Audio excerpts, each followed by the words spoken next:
കാരണം ഈ അടുത്ത് നമ്മുടെ സംഗീത ലോകത്തിന് ഏറ്റവും ഒരു തീരാനഷ്ടമായ ഒരു വ്യക്തി നമ്മളെ വിട്ടുപോയി. തബല മാന്ത്രികൻ, നമ്മളുടെ സ്വന്തം സാക്കിർ ഹുസൈൻ സാറ്.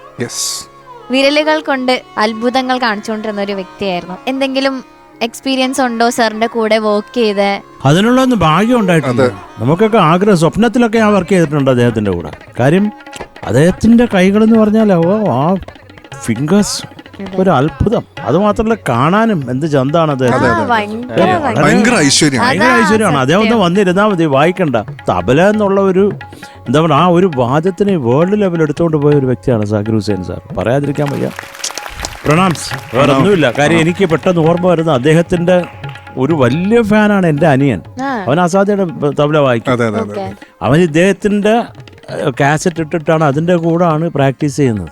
അപ്പോൾ എനിക്ക് പെട്ടെന്ന് ഇദ്ദേഹം പോയെന്ന് പറഞ്ഞപ്പോൾ എനിക്ക് വലിയ വിഷമമായി. ഇപ്പോൾ വരെ നമ്മുടെ ഫാമിലിയിലുള്ള ഒരു മനുഷ്യൻ അത്രേ ഉള്ളൂ സാക്കിർ ഹുസൈൻ എന്ന് പറഞ്ഞാൽ. അദ്ദേഹം അത് പറയാൻ വയ്യ. അദ്ദേഹം നമ്മളിൽ സ്വാധീനിച്ചിട്ടുള്ള, നമുക്ക് ചിലരൊക്കെ അങ്ങനെയാണല്ലോ, നമ്മുടെ കൂടെ നടക്കുമ്പോൾ അറിയത്തില്ല, പക്ഷേ ഇല്ലാതാവുമ്പോഴാണ് ആ ഒരു വാക്വം.